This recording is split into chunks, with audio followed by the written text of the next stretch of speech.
fan of softball, then you are going to love the Fastpitch TV show. We're bringing you more interviews, more videos, and more product reviews than anyone else on the planet.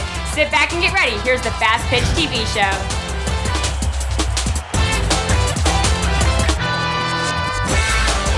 Hello and welcome to another episode of the Fastpitch TV show. Now, if you found our show on Facebook, YouTube, MySpace, Google, wherever, and you're not on our website, please go to our website and check out our website at www.fastpitch.tv. It's the place to find this videos channel and a place to find all the other softball video channels, which at this time are 7.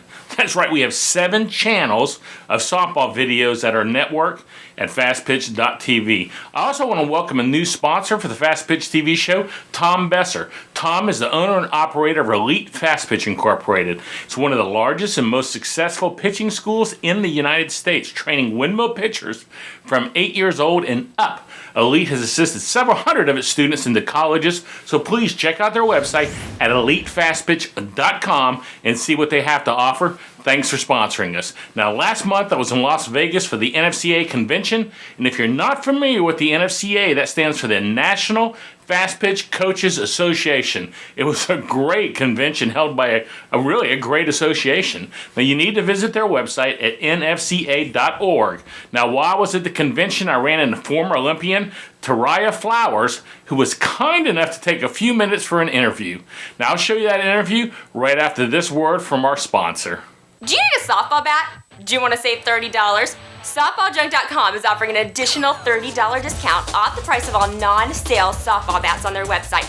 That's right, $30. So the next time you buy a bat, go to SoftballJunk.com and enter the code FPTV30 during checkout, and wham! You just put a cool $30 in your pocket. Well, I want to tell you thank you for joining us on the Fastpitch TV show. It is an honor to have you on our show. I want to go back, though, and start early in your career. I want to learn about when you first started playing softball. How old were you when you started, and tell us a little bit about that. I was probably about 9 or 10 when I started. I grew up playing soccer. My mom was a gymnast, so softball wasn't even on my mind. But I played boys soccer. And finally, my mom decided, you know what, you need to play with girls, kind of build those relationships. So a young lady came to school with a flyer for the local Bobby Sox tryouts, and she's actually here at the convention, Candace Machane. But after that, I tried out, and I just fell in love with it. Apparently, they say when I first started, I was in the outfield, and all I would do is pick the grass and play with the flowers. But afterwards, they threw me behind the plate, and I've been playing ever since. Not a lot of action out there in the outfield at that age. It's not a lot of action. Even in college, I played a little bit. It's just I like being in the infield, being closer, being behind the plate, too. I mean, you just have a little more control. You kind of boss people around a little bit. My daughter was a catcher, and she said, I'm involved in every play. I touch the ball more than the pitcher.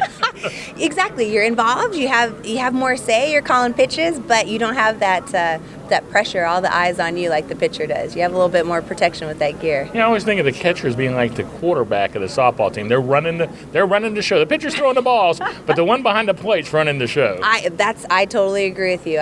Ultimately, I tell our girls now the pitcher has final say in the pitch calling, but they're managing the game. They see everything that's going on. They're managing the pitchers and all the different personalities. So it does. There's a little extra added responsibility as a catcher, and you've got to be special to be a pitcher, but you got to be even tougher and a little more special to be a catcher. To get back to that girl that brought that flyer, is that really always the way it is? It's some little thing that no one plans in life that changes someone's life forever. She hadn't come to say, I want some girls to play Bobby Sox. Your whole life could be changed. Isn't it? That's just weird to me how. It's completely different. It is. It's amazing. I definitely believe that everything happens for a reason. And, I played basketball, I played soccer, volleyball, did everything. And softball just clicked for me. I have fun. I was able to compete. And I would say the girls that I was around, grew up playing with through college, U.S.A, Bobby Sox, they were the ones that kept me in the game as well until I kind of figured out my niche and I was able to kind of build my skills. I mean, you're there, you're 9, 10 years old, you're there because you want to be social. I like playing sports and it's something to do, but I really feel that this game is filled with very special people. Let's go a little bit up and move up to your high school career. Tell us a little bit about playing in high school and how was that for you? I love my high school career.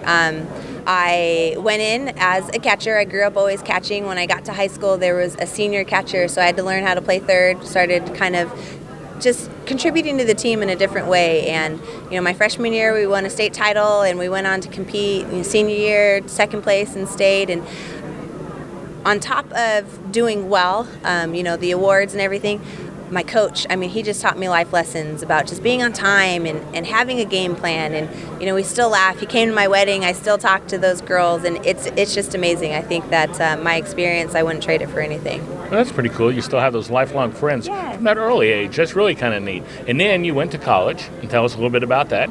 So my transition, going to high school, went catcher to third base. When I got to college, there was a senior catcher and third baseman. So I ended up starting to play a little bit first base, play a little outfield once I got there. But again, one of those experiences that I couldn't believe or couldn't imagine myself not having.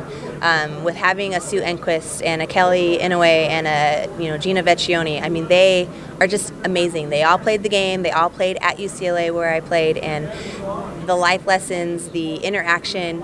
I talk to them. I ask them questions now as a head coach what they can help me with, and I enjoyed it. We always talk about going back. Natasha and I would laugh every day. Hey man, remember college? Can we go back? I wish we could just go back and play, because those years are just incredible. Yeah, that is incredible. Do you think are there a lot of colleges where everybody on the coaching staff played for the colleges? I didn't even realize that until you said it. You're right. And I'm going, yeah, everybody. And is there a lot of that? I don't think there is a lot. I definitely believe that UCLA has a special program. Each one of the women that coached there, they played there. They were All-Americans there. We have Olympians. They graduated with a degree. And that was something that led me to my decision to go to UCLA, is they know exactly what I'm going through. They know, if I'm having a hard time or I'm having trouble managing and school and softball and the traveling, they knew, this is what I would do. And if that didn't click, I could go to another one of them and say, what did you do? I'm fortunate my staff is the same way. We all played, but we didn't all play at Northridge. We played at different places. So we're trying to create that environment at Northridge. But, it's just amazing. There's not that many complete female staffs that all played at the school and then coached there. Yeah, I just thought that was kind of, because I didn't even realize it until you said it. Yeah. And then after college, you went on to what I call the top of the pyramid. That pyramid starts real wide when everybody's 10. Right. And by the time you get to the top, there's not a lot of people doing it, and that's what the Olympics are. Tell us about that experience. Amazing.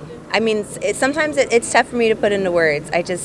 Again, lifelong connections, the competition and setting goals and knowing that you're playing for something greater than just yourself. Now it's not just your small university that's 35,000 people. You're playing for the entire country. You have this extra pride, and every rep that you take, you have that with you, and it just makes it more enjoyable, and you just naturally kind of elevate your game because of the people that you're around and what you're playing for. Yeah, it's a pretty dynamic thing to be able to say, and it's a small group of people in that family that can say that. There are very few. Like a Laura Berg you look up to, the only 4-time Olympian.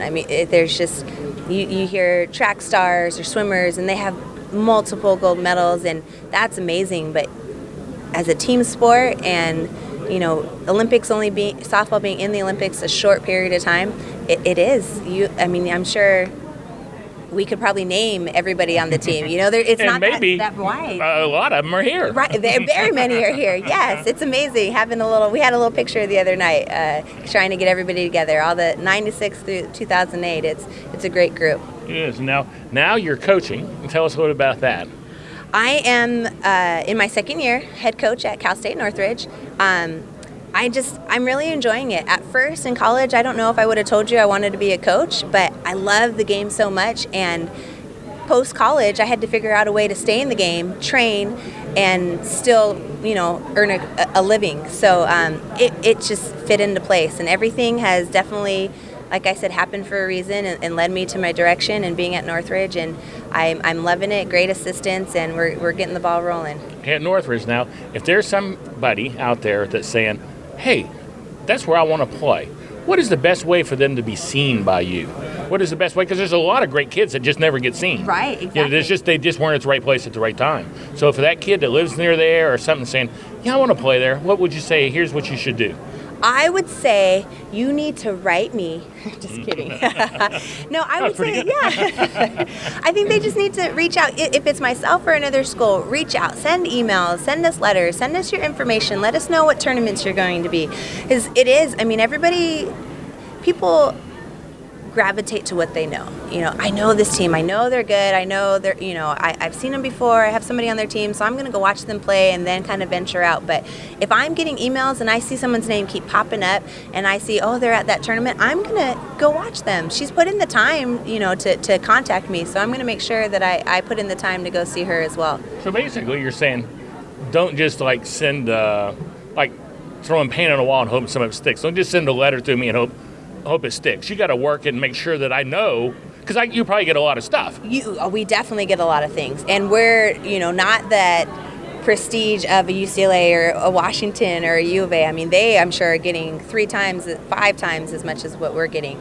But it's that repetition. As a softball player, these girls know, rep after rep, you get better. If I keep seeing your name, it's gonna click. Something's finally gonna stick with me. So it's tough, and they have to understand too. We aren't able to get out to watch everybody, but there is a place for everyone.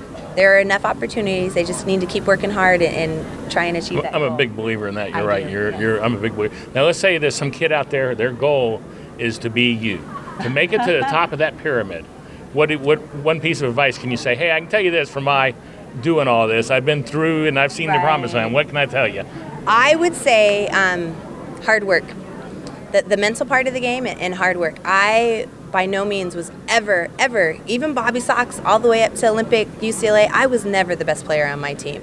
I had to work at it. I would stay late, I would come early and get my reps in, and that gave me confidence to go out and execute. And then, the mental part of the game, you kind of shore up, because when you're not confident, it's usually because you're not sure of yourself, of your skills, and that's usually because you're not getting the reps.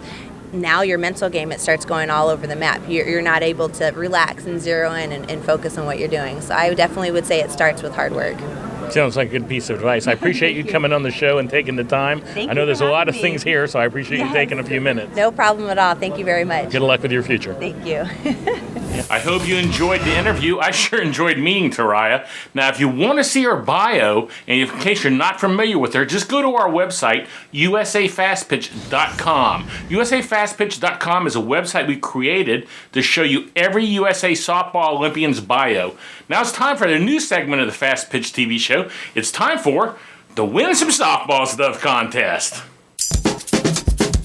The Win Some Softball Stuff competition. And all you softball fans better listen.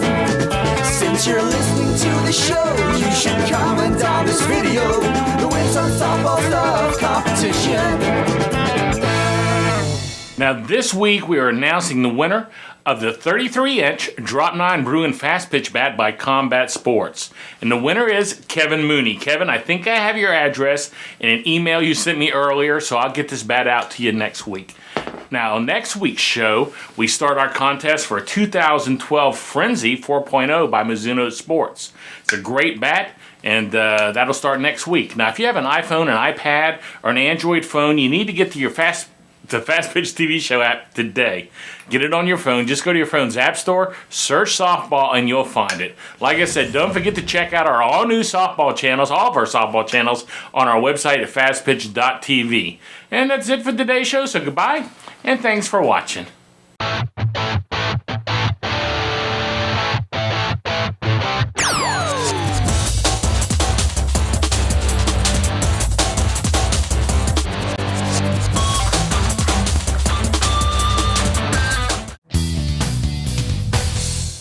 This show is a member of the Fast Pitch TV network.